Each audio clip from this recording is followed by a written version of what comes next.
Replacing an outdoor spigot is a quick fix you can tackle in a day. Begin by turning off the water supply to your spigot or the water supply to your home. These are commonly located in your home's basement or utility room. Next, turn the spigot on to let the water drain out.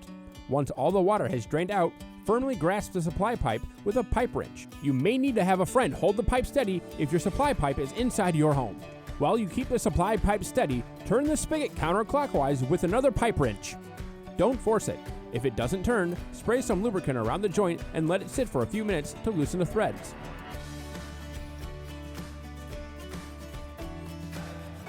Clean off any corrosion or leftover pipe dope using a stiff bristled brush. Wrap the exposed threads with thread seal tape. Screw on the new spigot until it is seated on the threads. Tighten the rest of the way with a pipe wrench while keeping the supply pipe steady with another pipe wrench. Turn the water back on and check for any leaks from the joint, stem, and spout.